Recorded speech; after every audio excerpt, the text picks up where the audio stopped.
მოგესალმებით ეთერშია დასუკევის საინფორმაციო გამოშვება დღის მთავარ სიახლეებს მარია მელიავა გაგაცნობთ. დღეს გარემოს დაცვა აღარ წარმოადგენს მხოლოდ პოლიტიკური დისკუსიების თემას, არამედ გავლენას ახდენს ჩვენი ქვეყნების ეკონომიკაზე, საზოგადოებისა და მოქალაქეების ყოველდღიურობაზე. ამის შესახებ საქართველოს პრეზიდენტმა მიხეილ ყაველაშვილმა ასტანაში რეგიონული ეკოლოგიური სამიტის პლენარულ სხდომაზე სიტყვით გამოსვლისას განაცხადა. მან ყაზახეთის რესპუბლიკის მთავრობასა და მის პრეზიდენტს მნიშვნელოვანი სამიტის ორგანიზებისთვის მადლობა გადაუხადა. ასევე აღნიშნა, რომ გარემოს დაცვითი მმართველობის გაძლიერება, კლიმატის პოლიტიკის განვითარება და მწვანე და ინკლუზიური ზრდის ხელშეწყობა ეროვნული სტრატეგიული დოკუმენტების განუყოფელი ნაწილია. ამ კონტექსტში ჩემი ქვეყანა გთავაზობთ მკაფიო ხედვას, რომელიც ეფუძნება გარემოს დაცვითი მმართველობის გაძლიერებას, კლიმატის პოლიტიკის განვითარებასა და მწვანე და ინკლუზიური ზრდის ხელშეწყობას. აღნიშნული პრიორიტეტები ჩვენი ეროვნული სტრატეგიული დოკუმენტების განუყოფელი ნაწილია და მდგრადი განვითარების პრინციპებისადმი ჩვენს ურყევ მხარდაჭერას ადასტურებს, განაცხადა მიხეილ ყაველაშვილმა. აღნიშნულ ინფორმაციას პრეზიდენტის ადმინისტრაციის პრესსამსახური ავრცელებს. საქართველოს ეკონომიკისა და მდგრადი განვითარების მინისტრი მარიამ ქრუვიშვილი დელეგაციასთან ერთად პეკინში გაემგზავრა, სადაც ჩინეთის მთავრობის წარმომადგენლებთან და მსხვილი კომპანიების ხელმძღვანელებთან მნიშვნელოვან შეხვედრებს გამართავს. ამის შესახებ ინფორმაციას საქართველოს ეკონომიკისა და მდგრადი განვითარების სამინისტრო ავრცელებს. მათივე ცნობით, ჩინეთის სახალხო რესპუბლიკაში ვიზიტის ფარგლებში დაგეგმილია მინისტრის შეხვედრები ჩინეთის კომერციის მინისტრთან და ეროვნული რეფორმებისა და განვითარების კომიტეტის თავმჯდომარის მოადგილესთან. ასევე დაგეგმილია საქართველოსა და ჩინეთს შორის თავისუფალი ვაჭრობის შეთანხმების ცვლილებების ოქმის ხელმოწერა. ქრუვიშვილთან ერთად პეკინში დაგეგმილ შეხვედრებში მონაწილეობას მიიღებენ მინისტრის მოადგილეები გენადი არველაძე და ირაკლი ნადარეიშვილი. დელეგაციაში ასევე არიან ეკონომიკისა და მდგრადი განვითარების სამინისტროს ნავთობისა და გაზის სახელმწიფო სააგენტოს დირექტორი გიორგი ტატიშვილი და სააგენტოს აწარმოე საქართველოში ხელმძღვანელი მიხეილ ხიდურელი. პოლიტიკური პოსტიდან ძალოვანი სტრუქტურების კოორდინაცია რასაკვირველია გაცილებით უფრო ეფექტური იქნება. შესანიშნავი გადაწყვეტილება იქნა მიღებული. ამის შესახებ პარლამენტის პირველმა ვიცე-სპიკერმა გია ვოლსკიმ საკადრო ცვლილებებზე საუბრისას განაცხადა. მისი თქმით, ახალი სამინისტროს შექმნით, რომელსაც მამუკა მბინარაძე უხელმძღვანელობს, ძალოვანი სტრუქტურების საქმიანობის კოორდინაცია კიდევ უფრო გაძლიერდება. შეკითხვაზე, შესაძლოა თუ არა, რომ მომდევნო საკადრო ცვლილება უშუალოდ პრემიერ-მინისტრს შეეხოს, ვოლსკი პასუხობს, რომ პრემიერ-მინისტრის დონეზე არანაირი ცვლილება არ იგეგმება. სპეკულაცია ამასთან დაკავშირებით ახალი არ არის პრემიერ-მინისტრის დონეზე არანაირი ცვლილება არ იგეგმება. თუ რაიმე ცვლილება მოხდება მთავრობაში, მთავრობის თავმჯდომარე ამის თაობაზე გააკეთებს განცხადებას შესაბამის დროს, განაცხადა ვოლსკიმ. ცნობისთვის, პრემიერ-მინისტრი ირაკლი კობახიძის განცხადებით მთავრობის სტრუქტურას დაემატება სამართალდამცავი ორგანოების კოორდინაციის საკითხებში სახელმწიფო მინისტრის თანამდებობა, რომელსაც მამუკა მდინარაძე დაიკავებს. მდინარაძეს ასევე დაიკისრება საქართველოს ვიცე-პრემიერის მოვალეობა. საქართველოს პრეზიდენტი მიხეილ ყაველაშვილი სამუშაო ვიზიტით ყაზახეთის დედაქალაქ ასტანაში იმყოფება, სადაც რეგიონულ ეკოლოგიურ სამიტში მიიღებს მონაწილეობას. ამის შესახებ ინფორმაციას პრეზიდენტის ადმინისტრაცია ავრცელებს. მათივე ინფორმაციით, სამიტის პლენარულ სხდომაზე დაგეგმილია ყაველაშვილის სიტყვით გამოსვლა. ასტანის საერთაშორისო აეროპორტში საქართველოს პრეზიდენტის დახვედრის ოფიციალური ცერემონია გაიმართა. ყაველაშვილს ყაზახეთის პრემიერ-მინისტრი, საგარეო საქმეთა მინისტრი და ასტანის მერი დახვდნენ. ფორუმის ფარგლებში, რომელიც გაეროსთან პარტნიორობით იმართება, სხვადასხვა სახელმწიფოს ლიდერები კლიმატის ცვლილებით გამოწვეულ სირთულეებზე და შექმნილ გამოწვევებთან გასამკლავებლად კოორდინირებული ძალისხმევის მნიშვნელობაზე იმსჯელებენ. ფორუმზე ასევე განსაკუთრებული ყურადღება დაეთმობა დაკავშირებადობას, რასაც გადამწყვეტი მნიშვნელობა აქვს ზღვაზე გასასვლელის არ მქონე ქვეყნებისთვის. პოზიცია, რომელსაც მამუკა მდინარაძე დაიკავებს, გაცილებით დიდი მასშტაბისაა, ვიდრე აქამდე იკავებდა. მას ის უფლებამოსილება მნიშვნელოვნად გაუფართოვდა, რომელსაც აქამდე ახორციელებდა. ამის შესახებ პარლამენტის პირველმა ვიცე-სპიკერმა ნინო წილოსანმა განაცხადა, რითაც მთავრობაში განხორციელებულ საკადრო ცვლილებებს გამოეხმაურა.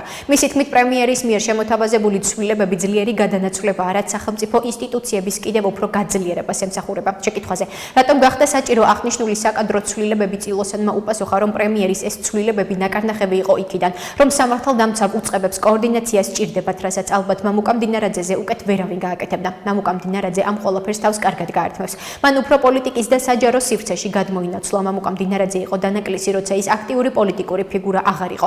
მას შემდეგ, რაც სუსს ხელმძღვანელობდა, ეს ჩვენი გუნდისათვის კარგი ცვლილებაა, განაცხადა წილოსანმა. საქართველო არ აჩვენებს დემოკრატიული უკუსვლის შემოbrunების ნიშნებს. ამ შესახებ ევროკავშირის უმაღლესმა წარმომადგენელმა კაია კალასმა ევროკავშირის წევრი ქვეყნების საგარეო საქმეთა მინისტრების შეხვედრის შემდეგ განაცხადა. მისი თქმით, მინისტრებს ცხადი მესიჯი ჰქონდათ, რომ საქართველომ უნდა შეცვალოს კურსი. კალასმა ასევე აღნიშნა, რომ მინისტრები სომხეთში ივნისის საპარლამენტო არჩევნებამდე ევროკავშირის სამოქალაქო მისიის გაგზავნაში შეთანხმდნენ, რომელიც გააძლიერებს ქვეყნის მდგრადობას მასიური სადეზინფორმაციო კამპანიებისა და კიბერთავდასხმების წინააღმდეგ. კალასმა განაცხადა, რომ აზერბაიჯანი მნიშვნელოვან პარტნიორად რჩება ენერგეტიკისა და დაკავშირებადობის საკითხებში და აღნიშნა, რომ გსურს ჩვენი კავშირების გაღრმავება და მალე გავაგრძელებთ ორმხრივი თანამშრომლობის ახალ შეთანხმებაზე მოლაპარაკებებს. ვულოცავმა მუკამდინარაძეს ამ მნიშვნელოვან წინსვლას. ამის შესახებ საპარლამენტო უმრავლესობის ლიდერი ირაკლი კირცხალია სოციალურ ქსელში წერს. როგორც კირცხალიამ აღნიშნა, მდინარაძის პოლიტიკაში დაბრუნება სახელმწიფო გუნდისთვის მნიშვნელოვანი გაძლიერებაა. დარწმუნებული ვარ, საბართალდამცავი ორგანოების კოორდინაცია ხელმძღვანელობაც ძალიან წარმატებით გამოუვა ისევე, როგორც პოლიტიკა, სადაც მისი დაბრუნება ჩვენი გუნდისთვის მნიშვნელოვანი გაძლიერებაა, წერს ირაკლი კირცხალია. ამასთან საქართველოს სახელმწიფო უსაფრთხოების სამსახურის უფროსის თანამდებობაზე საქართველოს პარლამენტს გელა გელაძის კანდიდატურა წარედგინება, ხოლო შინაგან საქმეთა მინისტრად აჭარის ავტონომიური რესპუბლიკის მთავრობის თავმჯდომარე სულხან თამაზაშვილი დაინიშნა. დიუშენის კუნთოვანი დისტროფიით დაავადებული ბავშვების მშობლები მედიკამენტს და მულტიდისციპლინური გუნდის შექმნას ითხოვენ. როგორც ორგანიზაცია ერთად ვებრძოლოთ დიუშენის კუნთოვან დისტროფიას გამგეობის თავმჯდომარე ზაქრო გვიშიანმა პრესკონფერენციაზე განაცხადა, მშობლების მოთხოვნა ასევე არის მულტიდისციპლინური გუნდის შექმნა, რასაც ჩვენ ვითხოვთ არის დასაბუთებული. ჩვენ იმ რისკებს ვითვალისწინებთ, რაც მკურნალობასთან დაკავშირებით შეიძლება იყოს, მაგრამ რისკები მინიმუმამდეა შემცირებული. ვსაუბრობთ იმ დაავადებაზე, რომელიც არის ძალიან მძიმე ვერაგი დაავადება, მაგრამ დღეს ვერ ვუწოდებთ ამ დაავადებას მკვლელს, რადგან უკვე არის მედიკამენტები. მანამდე შეიძლება ვუწოდოთ მკვლელი და ვერაგი დაავადებას, სანამ ჩვენს ქვეყანაში აღნიშნული მედიკამენტების ხელმისაწვდომობა უზრუნველყოფილი არ იქნება, განაცხადა გვიშიანმა.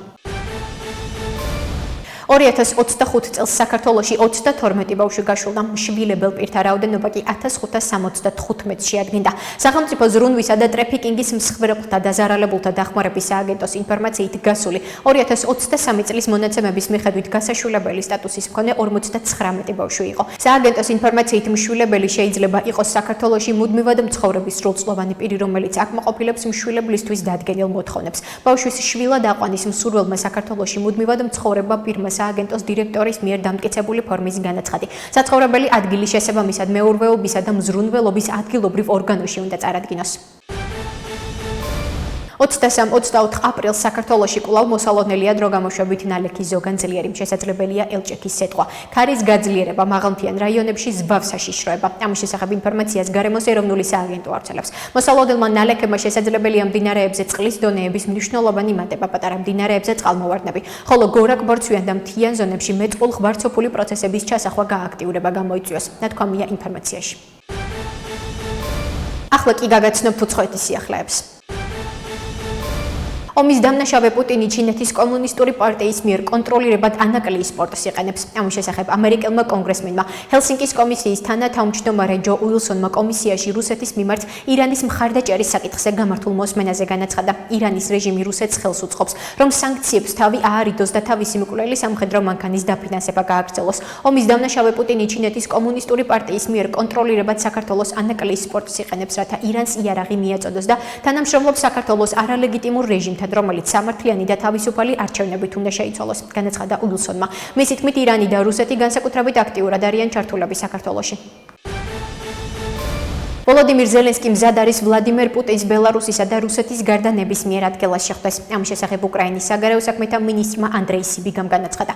მისი ცნობით, უკრაინისა და რუსეთის პრეზიდენტებს შორის შეხვედრის მასპინძლობის თხოვნით კიევმა თურქეთს მიმართა. თუ სხვა ქვეყნის დედაქალაქი რუსეთისა და ბელარუსის გარდა მსგავსი შეხვედრის ორგანიზებას დაგეგმავს, ჩვენი გჩალავთ, ეს ჩვენთვის მნიშვნელოვანია, აღნიშნა სიბიგამ. ირანის ისლამური რევოლუციის გუშაგთა კორპუსის განცხადებით, რეგიონში დარჩენილ მტრის აქტივებს მათთვის წარმოუდგენელ დარტყმებს მიაყენებს.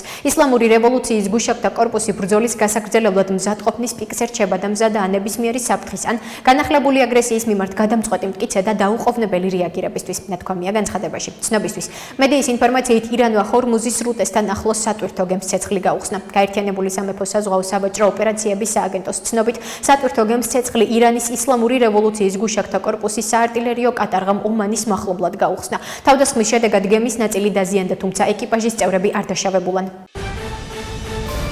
ჩვენ ჰეზბოლასთან დაპირისპირებას არ ვცდილობთ, მაგრამ ისინი ვერ დაგვეშინებენ. ამის შესახებ ლიბანის პრემიერ-მინისტრმა ნავაფ სალამმა განაცხადა, ჩვენ ამ კურსს ვაგრძელებთ, რადგან გვჯერა, რომ დიპლომატია სისუსტეს არ წარმოადგენს, არამედ ქმედება, რათა ჩემი ქვეყნის სუვერენიტეტის აღდგენისა და ხალხის დაცვისთვის ყველა საშუალება გამოყენებული იყოს. ჩვენ ჰეზბოლასთან დაპირისპირებას არ ვცდილობთ, პირიქით მსურდა, რომ დაპირისპირება თავიდან ამეცილებინა, მაგრამ დამერწმუნეთ, ჰეზბოლა ვერ დაგვეშინებს, განაცხადა ლიბანის პრემიერ-მინისტრმა.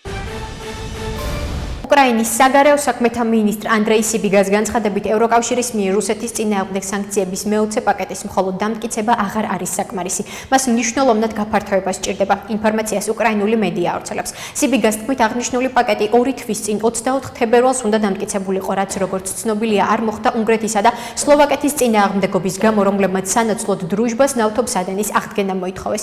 მიგვაჩნია, რომ სანქციების დაწესება საკმარისი არ არის, ის ასევე უნდა გაფართოვდეს. 24 თებერვლიდან საკმარისი დრო გავიდა. გაფართოვდა ჩვენი გაგება და რუსების, მათი ინდუსტრიის, მათი ჩრდილოვანი ფლოტის და საზღვაო სერვისების შეზღუდვის საჭიროება, აღნიშნა სიბიგამ. ასეთი იყო მიმდინარე სიახლეები, მომავალ შეხვედრამდე.